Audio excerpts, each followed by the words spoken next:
শবে বরাতের কোনো আমল আছে কিনা, শবে বরাতের রোজা ও নামাজের নিয়ম কি, সবচেয়ে বহুল জিজ্ঞাসিত প্রশ্ন এখনকার।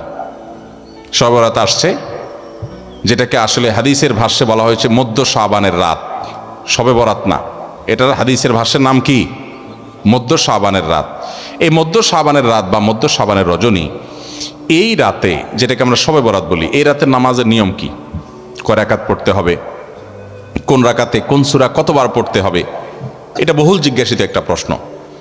এবং এ ব্যাপারে আমরা অনেকে জানি যে শবে বরাতের নামাজে এত রাকাত পড়তে হবে, সেখানে সূরা কুল হুয়াল্লাহ, ইখলাস এতবার পড়তে হবে, ইত্যাদি ইত্যাদি। লাইলাতুল কদর ছাড়া অন্য যে সমস্ত রাতের ফজিলত আছে, এর মধ্যে 10টা রাতের কথা আল্লাহ তাআলা শপথ করেছেন, ওয়াল ফাজরি ওয়া লায়ালিন আশর। সে 10টা রাত হলো জিলহজের প্রথম দশক। খবরও নেই আমাদের দেশের মানুষের যে রাতগুলোর শপথ আল্লাহ কোরআনে করছেন, কত ফজিলতপূর্ণ, কিন্তু জিলহজের প্রথম দশকের রাতের কোনো বিশেষ ফজিলতের কথা আমরা কয়জনে জানি? যাই হোক, মধ্য শাবান রজনীর কথা আমরা বেশি জানি শুধু না, সবচেয়ে বেশি আমরা এ রাতে ইবাদত বন্দেগীর চেষ্টা করি। তো সবচেয়ে বেশি চেষ্টা তো হওয়া উচিত হলো লাইলাতুল কদরে। এর পাশাপাশি যদি কেউ মধ্য শাবানের রাতে আল্লাহ তাআলার ক্ষমা লাভের চেষ্টা করে, সেটা দর্শনীয় না, সেটা জায়েজ। এই রাতের এতটুকু ফজিলত অবশ্যই প্রমাণিত যে আল্লাহ রাব্বুল আলামিন এই রাতে হিংসুক ছাড়া, মুশরিক ছাড়া বাকি মানুষগুলোকে সাধারণ ক্ষমা ঘোষণা করেন। অতএব এ রাতের একেবারে কোনোই ফজিলত নেই, ব্যাপারটা সেরকম না।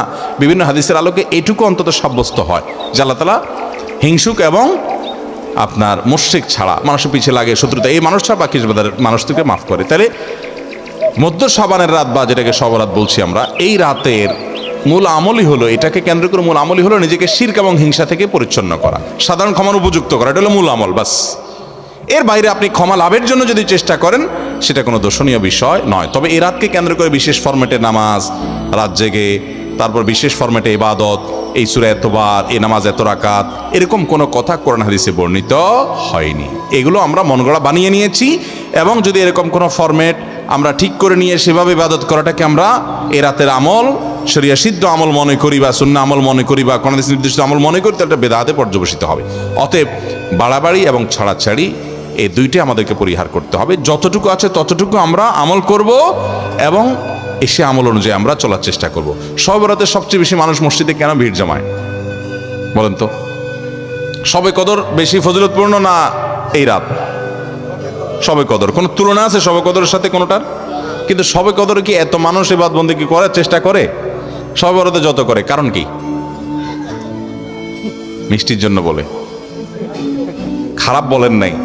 আমি ছোট থাকতে যখন মাদ্রাসায় পড়ি, লজিংয়ে ছিলাম এক বাড়িতে, আমার মনে আছে এক মসজিদে সারা রাত শবে বরাতে এরকম দোয়া দরুদ হয়েছে।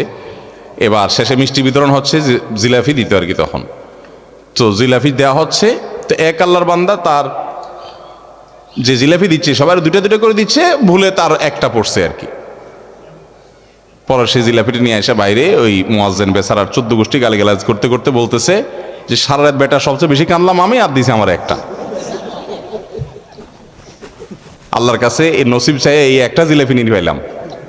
সে কানতে কানতে মুয়াজ্জিনকে গালিগালাজ করতে করতে যাচ্ছে। আমার ছোটবেলার ঘটনা। যাই হোক, তো মিষ্টির জন্য যায় না, এটা পুরোপুরি সঠিক না। এত অভাব পড়ে না যে সারা রাত মানুষ মসজিদে পড়ে থাকবে একটু মিষ্টি একটা প্যাকেটের জন্য, আমার মনে হয় না। আমার যেটা মনে হয়, সবচেয়ে বেশি মানুষ এ রাতে ইবাদত বন্দেগীর চেষ্টা করে, কারণ মানুষ মনে করে এ রাতে ভাগ্য নির্ধারণ হয়। অতএব এক রাতে ইবাদত বন্দেগী করে যদি সারা বছরেরটা ফাইনাল করে ফেলতে পারি, মন্দ কি? এই হলো মূল কাহিনী। আল্লাহ তাআলা আমাদেরকে বিশুদ্ধ পদ্ধতিতে ইবাদত বন্দেগী করার তৌফিক দান করুন।